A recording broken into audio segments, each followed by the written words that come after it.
Welcome to ILTV's Insider. I'm Aaron Porras, and today we are again sitting down to look at the International Criminal Court, or the ICC. It's now been several weeks since the court's landmark decision to expand its jurisdiction and allow for investigations into alleged Israeli war crimes. And the ICC chief prosecutor, Fatou Bensouda, has already claimed that she intends to launch such an investigation, which pro-Israel groups are condemning as part of an ongoing disproportionate focus on the Jewish state. But as of yet, no probe has been announced. So all eyes instead have been on the United States so far, and specifically on the Trump-era sanctions imposed on members of the court. Israeli Prime Minister Netanyahu, pro-Israel groups globally, and a number of American lawmakers all pressuring President Biden to maintain those sanctions as leverage against potential probes in Afghanistan, the West Bank, and Gaza. Critics, on the other hand, increasing their own pressures on the president to drop the sanctions and to allow the ICC to move forwards unimpeded. In any case, joining now to discuss this issue is international relations expert and author Dr. Emmanuel Navon and director of the Israel-Palestine offices at Human Rights Watch, Omar Shakir. Thank you both so much for being with us. It's a pleasure. All right, now let's start off with the what. The Friends of Israel organization, an international group including many world leaders, are warning that an investigation against Israel would be, quote, participating in a campaign of delegitimization against Israel waged by the enemies of the Jewish state, end quote. Omar, how do you respond? The International Criminal Court was created particularly to combat grave abuses in areas in which the roads to domestic justice have been closed. The court has taken on cases of all sorts of serious abuses, and any formal investigation done in Israel and Palestine would follow the same methodology. It would be independent, it would be credible, it would look at abuses by all parties, Israelis and Palestinians, and where it feels that crimes have met the threshold, which is very high under the mandate of the Rome Statute, it would open investigations. So I think the International Criminal Court is precisely acting because Israelis and Palestinian authorities have failed to hold their own serious rights abusers to account. Emmanuel? Well, as we've discussed before in this program, the court, of course, does not have jurisdiction to judge that case since there's no state of Palestine that is a member of the court.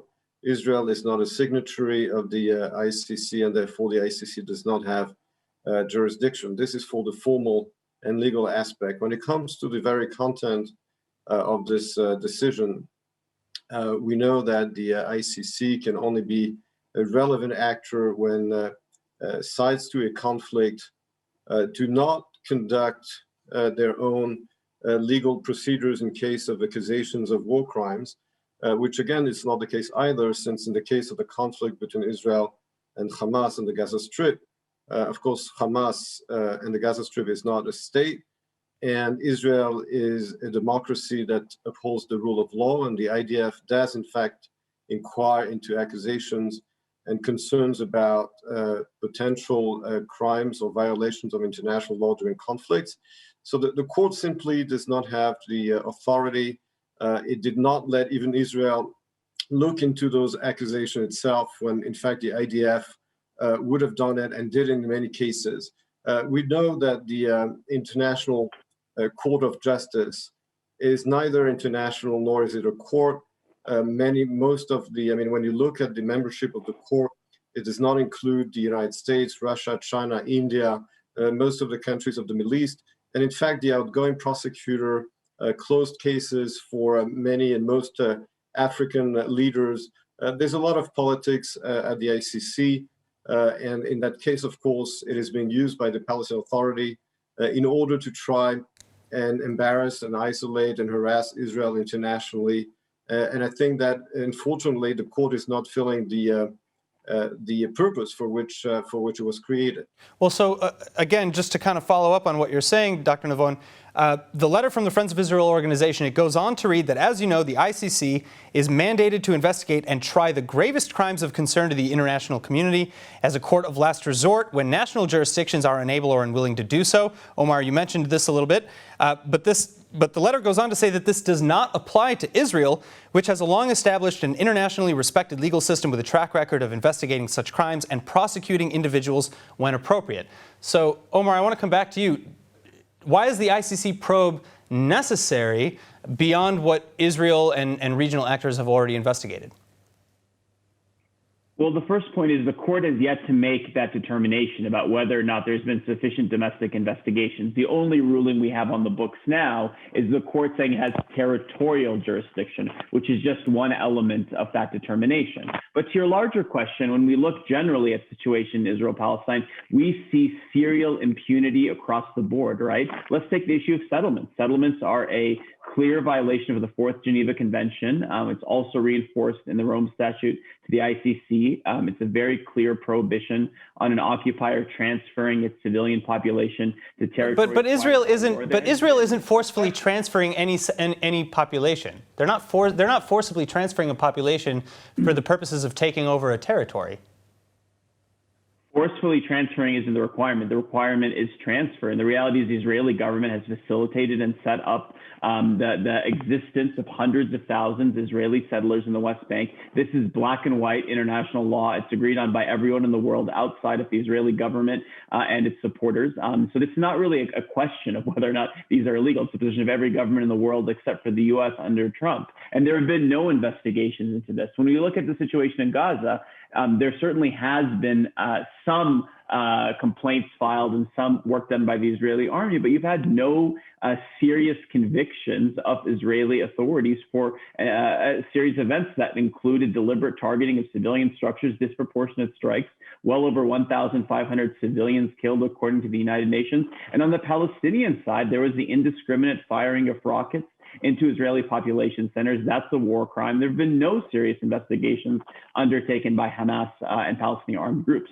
So it's precisely for these types of events, and there are many others, for which the International Criminal Court has an important role to play as a court of last resort, as the sole hope for victims that have been waiting for years, in some cases decades, for some semblance of justice for the crimes that they are victims of. So, Emmanuel, you mentioned earlier that a lot of the arguments or a lot of the sources of the investigations at the ICC come from political aspirations. With that in mind, can you respond to Omar's statements just now? Yes, I would like to respond to what Omar said, which is incorrect regarding what he calls, he claimed that these Israeli settlements are illegal, that everybody agrees with it. That's not the case. The Fourth Geneva Convention, in fact, was passed in 1949 after World War II, following the occupation of sovereign country in Eastern Europe by Germany and the forceful transfer of German citizens by the Third Reich to Eastern Europe. That, of course, is not the case that you have today between Israel and the West Bank, since the West Bank was not a sovereign territory and it was not a sovereign country before Israel conquered this territory in 1967. The Fourth Geneva Convention applies to sovereign country or recognized sovereign country. Omar lives in Jordan. He should know that the West Bank had been conquered by Jordan in 1948. It was annexed by Jordan in 1950. It was called Cisjordan. It's still called Cisjordan in French. This annexation was never recognized by the international community, with the exception of Great Britain and Pakistan, and therefore Israel did not conquer a sovereign country or a sovereign territory in 1967, and therefore it is simply wrong to state that this is an occupied territory and that Israelis are not allowed to live there. There's a very strong case to be made by the rights of Jews to live there by the standards of international law. But that's an argument that exists between international lawyers, and therefore, of course, if the court were to decide that it has jurisdiction to look into civilian population living in disputed territories. There are many other cases around the world which the court has not been investigating. Comparing, for example, from purely legal matter, the legal status of the West Bank is comparable to that of Western Sahara, with the Moroccan government building and transferring population there. The court has never looked into it. Western Sahara also is not technically occupied, since it was not a recognized sovereign territory between 1975. But then you do have many cases where territories are occupied because they were sovereign and recognized as such before being conquered, such as Northern Cyprus or Crimea. And there, of course, the ICC has not opened any investigation, which brings me back to what I said before, which is that the ICC is mostly about politics and very little about international law. All right. Now, not long ago on this program, it was speculated that it's unlikely that Israeli citizens would suddenly be indicted and potentially arrested while abroad en masse. But Defense Minister Benny Gantz here in Israel says that Israel seems fairly convinced that this will happen. Let's take a look. I think it's a very negative development, the fact that the ICC has been contaminated by political aspects that creates the situation in which we are the only democracy in the Middle East. We are the only one who follows the international law, and we are the only one to be blamed. That's ridiculous. What are you doing to counter this? We have our own teams working in different places to work and to try to influence them, and at the same time we're taking all the measures needed. How many Israelis, yourself included, might expect to be targeted for arrest? Yes, several hundreds, but we will take care of it. So, Dr. Navon, I'm going to return to you briefly. Is Israel being overly worried, or is this a legitimate fear that Israelis who are on active duty at times during certain years of service are at serious risk while traveling? Well, first of all, it's not only Israelis. Let me remind you that one of the reasons why the United States withdrew from the ICC was the concern that, as happened, in fact, the ICC would be used and manipulated for political means in order to investigate and try American soldiers and officers serving in places such as Afghanistan or Iraq. So that concern exists not only regarding Israelis, the manipulation of the ICC by political bodies. When it comes to Israel, first of all, don't forget that there's a new prosecutor at the ICC, and that the Israeli government has a dialogue with the new prosecutor to see if indeed he's going to continue and press with this decision of his predecessor or not.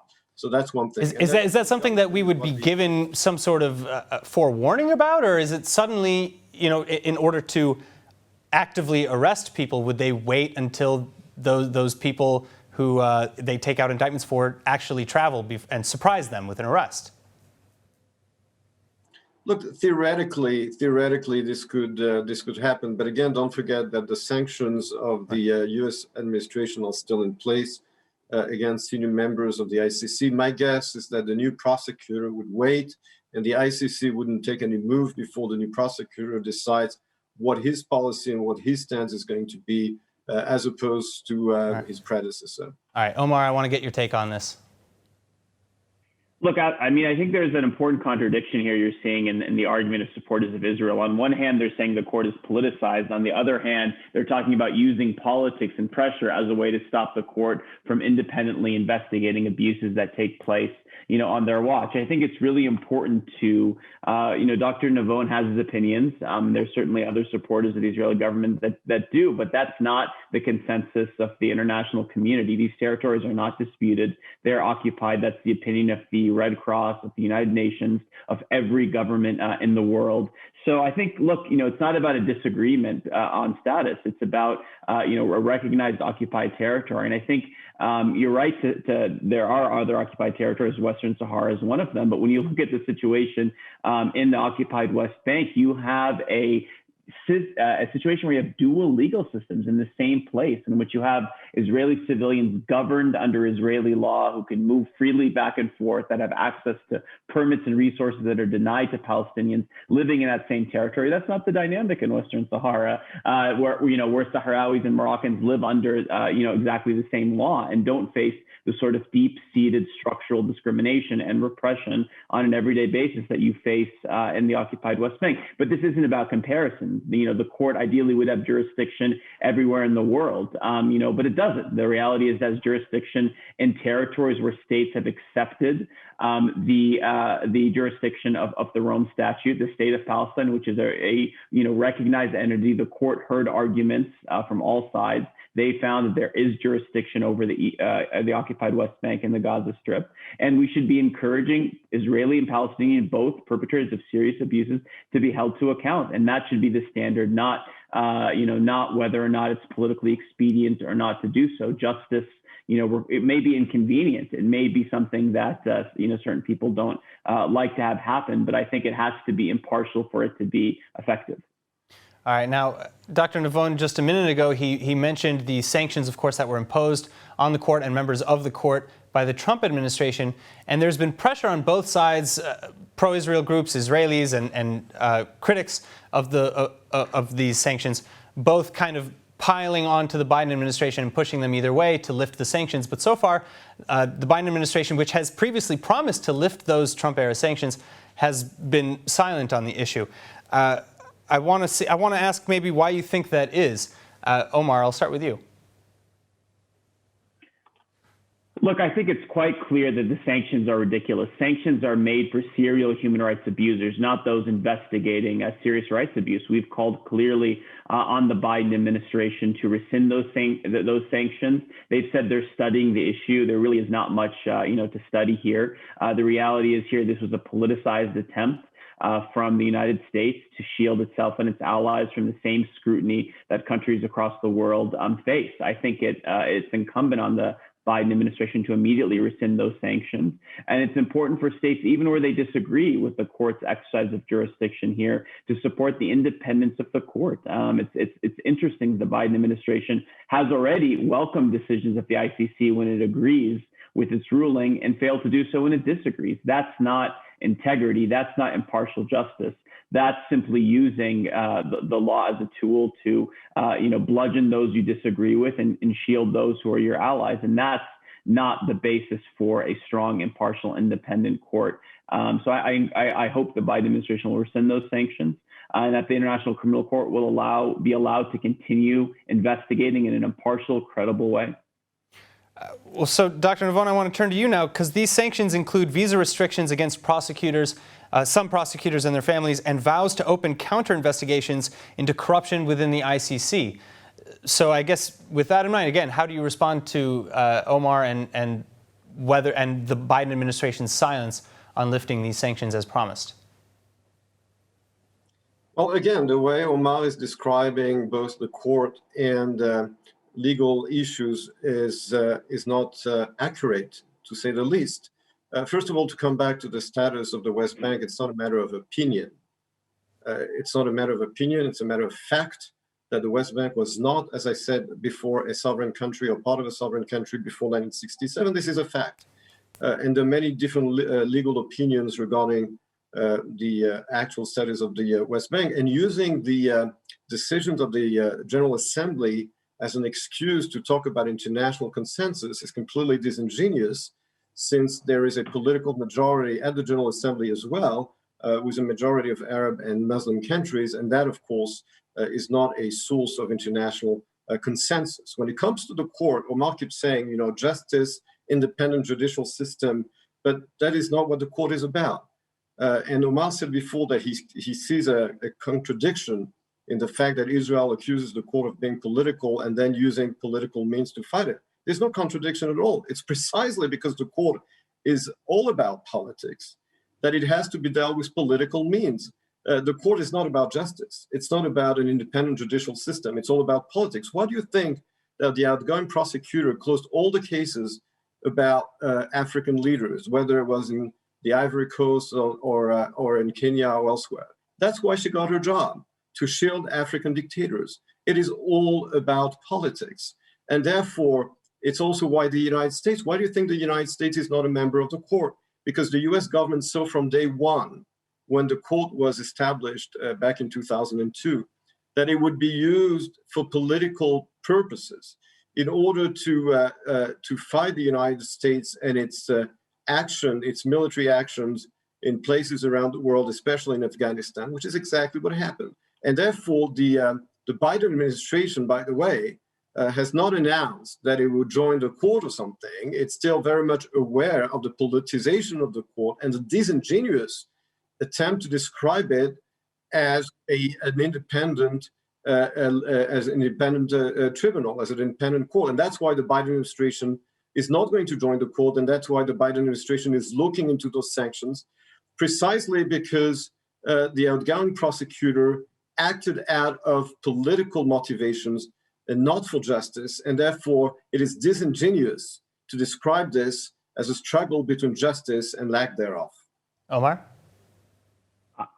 I find it deeply problematic that Dr. Navon would assume because ICC prosecutor Fatah Bensouda is Gambian that she would have a bias. I mean, the reality is the only convictions in the International Criminal Court have been in investigations, of countries in Africa, and they have included prosecutions under her watch. I think that she dropped them all. She dropped them all. She's also dropped an investigation regarding the flotilla, which was under Israel. She's also brought convictions in many of those countries, right? She's pursuing justice in the Sudan, in many of these other contexts. So this idea, this simplistic notion that because she's Gambian, she's taking it easy, on states in Africa is just ridiculous. The reality is, regardless of the nationality, someone should judge a prosecutor by her actions, and her actions, including her zealous prosecution and only so far up leaders and other people who commit serious crimes in Africa are a sign of the integrity of this court. Again, it's difficult for a prosecutor to, in many cases,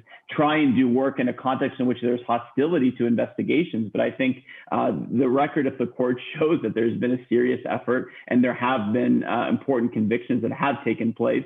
And this Israel-Palestine, like those other contexts, is another case where Human Rights Watch and other human rights groups have called for a formal investigation because there are serious abuses, there is impunity, and there is, victims who have not had their day in court and deserve to have one. All right, Dr. Navon, final comments? No, it's factually wrong. I mean, she dropped most of the cases regarding Africa, and again, that's why she got her job. But that's again, her record is horrendous. And again, when it comes also a final word, when it comes to the conflict between Israel and Hamas, I think it's also outrageous to compare between a democracy that respects the rule of law and a terrorist organization. I mean, you cannot put the two on the same footing. Hamas has committed serious war crimes by firing missiles intentionally at Israeli civilians. For the IDF to fight Hamas in the densely populated Gaza Strip is extremely challenging, and accusations of abuse have been investigated by the IDF. So I think it's outrageous to put the two on the same footing. And as I said before, when it comes to West Bank and the settlements, here again, there's a complete double standard of the court that hasn't been looking into settlement activities in many other places and around the world, which I called before, such as Northern Cyprus or Western Sahara, when again, and I'll say it again, the West Bank is not technically an occupied territory. It was not sovereign before 67, and therefore I come back to what I said. Which I'm so sorry, but I'm going to have to cut you off there. Thank you so much, Dr. Emmanuel Navon and Omar Shakir, for joining us. Again, thank you so much. I'm Aaron Porras, and please tune in next time on Insider for more on everything Israel. If there's a topic that you'd like us to cover, let us know about it in the comment sections online. And finally, for more news from Israel, follow ILTV on Facebook and Instagram, and subscribe to our YouTube and ILTV.tv channels.